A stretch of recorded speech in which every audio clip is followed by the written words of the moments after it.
اور یہ آنکھیں مسکراتی ہوئی محسوس ہوتی تھیں۔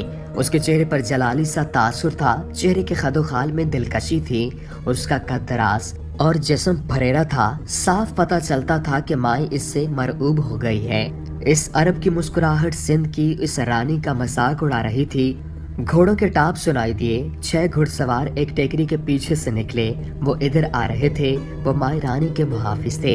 سنگرام، مائی رانی نے رتبان سے کہا، سواروں کو وہیں روک لو، رت لے جاؤ، میں اس کی قسمت کا فیصلہ خود کروں گی۔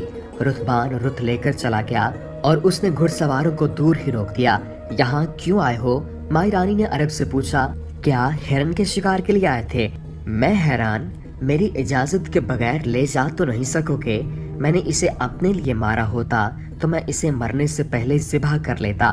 اس خوبرو عرب نے کہا، میں نے اسے تمہارے لیے مارا ہے، تم لوگ مرا ہوا جانور کھا لیا کرتے ہو، تم نے اسے میرے لیے کیوں مارا ہے؟ مائی رانی نے پوچھا، کیا تم نے مجھے عورت سمجھ کر یہ فرض کر لیا تھا کہ میں اس ہرن کو نہیں مار سکوں گی؟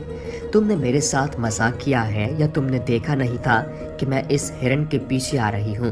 میں نے تمہیں سمجھا تو ایک عورت ہی ہے، لیکن میں نے تمہیں کمزور اور اناڑی شکاری نہیں سمجھا تھا۔ میں اس ٹیکری کے اوپر کھڑا تھا، تم نے جب ہرنوں کی طرف رت دوڑائی تھی تو میں اس وقت سے تمہیں دیکھ رہا تھا۔ تم نے جتنے تیر چلائے وہ میں نے سب کے سب دیکھے تھے۔ تم نے یہ نہیں دیکھا کہ اب رت اچھلے گی یا اب ہرن بڑی لمبی چوکڑی بھرے گا، تم اندھا دھند تیر چلاتی رہی۔ ہرن یہاں آ گیا تو میں نے سوچا کہ اس عورت کو ہرن مار ہی دو، مجھے ڈر تھا کہ تم رت سے گر پڑو گی۔ کیا تمہیں معلوم نہ تھا کہ میں کون ہوں؟ مائی رانی نے دبی دبی سی زبان میں پوچھا۔ نہیں، عرب نے کہا، لیکن میں یہ جان گیا تھا کہ یہ جو لڑکی رت پر آ رہی ہے اور اس کے ساتھ 6 گھڑ سوار بھی ہیں، شاہی خاندان کی لڑکی ہوگی۔ مجھے یہ معلوم نہ تھا کہ تم راجہ داہر کی رانی ہو۔ اب تمہیں معلوم ہو گیا ہے، رانی نے مسکراتے ہوئے کہا۔ کیا اب بھی تم مجھ سے نہیں ڈرو گے؟ نہیں، عرب نے کہا، بالکل نہیں۔ تمہارے ملک میں ڈر کے معنی کچھ اور ہوتے ہیں، ہمارے ملک میں آؤ تو تمہیں ڈر کا مطلب بدلا ہوا نظر آئے گا۔ ہم صرف اللہ سے ڈرا کرتے ہیں، ہم مسلمان ہیں، ہم میں کوئی راجا اور مہاراجا نہیں ہوتا اور کوئی بادشاہ بھی نہیں ہوتا۔ تم یہاں کیوں آئے تھے؟ مائی رانی نے پوچھا۔ میں ایک جرم کر چکا ہوں، عرب نے جواب دیا۔ اب اگر یہ بتا دوں کہ میں یہاں کیوں آیا تھا تو یہ میرا دوسرا جرم ہوگا، لیکن میں تمہیں یہ بتا دیتا ہوں کہ میں یہاں کوئی جرم کرنے نہیں آیا تھا، میں پناہ لینے آیا ہوں۔ مائی رانی نے اپنے رتبان کو بلایا، وہ رت دوڑاتا پہنچا۔ رانی نے اسے کہا کہ ہرن سے برچی نکال کر یہیں رہنے دے اور ہرن کو رت میں ڈال کر لے جائے۔ رتبان نے اس کے حکم کی تعمیل کی، اور جب چل پڑا تو رانی نے اسے آواز دے کر روک لیا اور اس کے پاس چلی گئی۔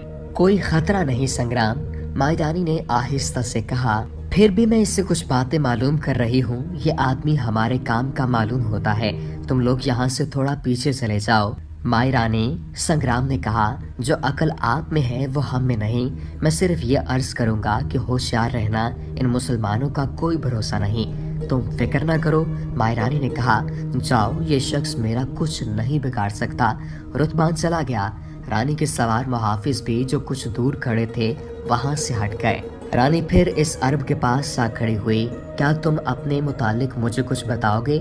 مائی رانی نے اس عرب سے پوچھا۔ کچھ بتانے سے پہلے میں کچھ پوچھوں گا، پوچھو، مائی نے کہا۔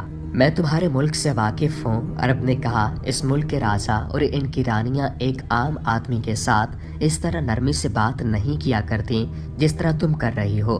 یہاں انسان انسانوں کے خدا بنے ہوئے ہیں، تم کوئی عام آدمی معلوم نہیں ہوتے۔ مائی رانی نے کہا، تم کسی شاہی خاندان کے آدمی ہو، تم نے ہماری زبان کہاں سے سیکھی ہے؟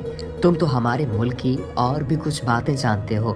رانی چپ ہو گئی اور کچھ سوچ کر عرب کی طرف دیکھا اور کہنے لگی، مجھے تمہارے ساتھ سختی سے بات کرنے کی ضرورت نہیں، میں تمہیں یہ بتا دیتی ہوں کہ تم اس وقت میرے محافظوں کے گھیرے میں ہو اور میں تمہیں عرب کا جاسوس سمجھتی ہوں۔ کیا تم میرا یہ شک رفع کر سکتے ہو؟ نہیں، عرب نے کہا، میں صرف یہ کہہ سکتا ہوں کہ میں کسی کا جاسوس نہیں، میرا نام بلال بن عثمان ہے اور میں اپنی خلافت کا باغی ہوں۔ معلوم ہوا تھا کہ یہاں عرب کے بہت سے باشندوں نے پناہ لے رکھی ہے، وہ سب باغی تھے۔ ہاں، یہ صحیح ہے، مائی رانی نے کہا، ہم نے سینکڑوں عربوں کو پناہ میں رکھا ہوا ہے، تم ان کے پاس کیوں نہیں چلے گئے؟ مجھے معلوم نہیں وہ کہاں ہیں۔ عرب نے جواب دیا، میں اکیلا نہیں، میرے ساتھ 4 اور ساتھی ہیں، ہم 4-5 دنوں سے یہاں چھپے ہوئے ہیں۔ پتہ نہیں چل رہا تھا کہ یہاں کے راجا تک کس طرح پہنچیں اور پناہ حاصل کریں۔ تم نے پوچھا تھا کہ میں نے تمہارے ملک کی زبان کہاں سے سیکھی ہے۔ میں لڑکپن میں اپنے باپ کے ساتھ اس ملک میں آ چکا ہوں اور میں نے 5 سال یہی گزارے تھے۔ کیا تم سندھ میں رہے تھے؟ نہیں رانی، بلال نے جواب دیا، میں سب سے پہلے سرندیپ گیا تھا۔ تم جانتی ہوگی کہ بڑی لمبی مدت سے وہاں مسلمان آباد ہیں۔ اس کے قریب ہندوستان کے علاقے مالابار میں بھی عرب کے مسلمان آ کر آباد ہوئے تھے۔ میں جانتی ہوں، رانی نے کہا، مجھے معلوم ہے یہ عرب کے وہ مسلمان ہیں جو تجارت کے لیے وہاں گئے تھے اور ان میں سے بہت سے وہی آباد ہو گئے تھے۔ اور میں یہ بھی جانتی ہوں کہ مالابار میں جو مسلمان ہیں اسلام کی تبلیغ بھی کرتے ہیں اور انہوں نے ان علاقوں کے بے شمار دوسرے مذہبوں کے خاندانوں کو مسلمان بنا دیا ہے۔ میرا باپ بھی مبلغ تھا، بلال بن عثمان نے کہا، وہ تاجر بھی تھا، میں اس کے ساتھ ادھر آیا تھا۔ میں اپنے باپ کے ساتھ ہندوستان کے کئی علاقوں میں گیا تھا، میں نے اس دوران یہاں کی زبان سیکھی تھی۔ باپ مجھے بھی تبلیغ کی تربیت دے رہا تھا، لیکن میں سپاہ گری کا شوقین تھا۔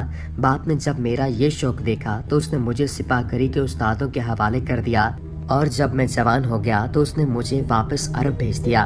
میں خلیفہ کے لشکر میں شامل ہو گیا، لیکن کچھ عرصے بعد خلافت پر جھگڑا شروع ہو گیا۔ جو فوجی اور شہری اس وقت کے خلیفہ کے خلاف تھے انہوں نے بغاوت کر دی، لیکن ناکام ہوئے اور پکڑے گئے۔ ان میں سے بہت سے وہاں سے بھاگ آئے تھے۔ یہ وہ عربی باشندے ہیں جنہیں یہاں کے راجا نے پناہ دی تھی۔ میں چونکہ انہی کی اولاد میں سے ہوں، اس لیے مجھے بھی وہاں سے بھاگنا پڑا۔ یہ بہت پرانی بات ہے، جب عرب کے باغی یہاں آئے تھے۔ مائی رانی نے کہا، تم اب کیوں آئے ہو؟ میں دراصل ان کا باغی نہیں جن کے خلاف پہلے بغاوت ہوئی تھی، بلال نے کہا۔ بغاوت کے وقتوں میں بھی باغی ہی تھا، لیکن تھوڑے عرصے سے میں نے محسوس کرنا شروع کر دیا تھا کہ آپس کی لڑائیاں اچھی نہیں ہوتیں۔ موجودہ خلافت کا وفادار ہو گیا، لیکن وہاں ابھی تک اس خلافت کے باغی موجود ہیں۔ انہوں نے مجھے قتل کی دھمکی دی۔ میں دراصل باغیوں کا باغی ہو گیا تھا۔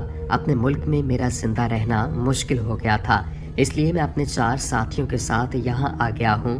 میں اب بھی سوچ میں پڑا ہوا ہوں، کبھی خیال آتا ہے کہ شاید میں غلطی پر ہوں اور مجھے باغیوں کا ساتھ دینا چاہیے۔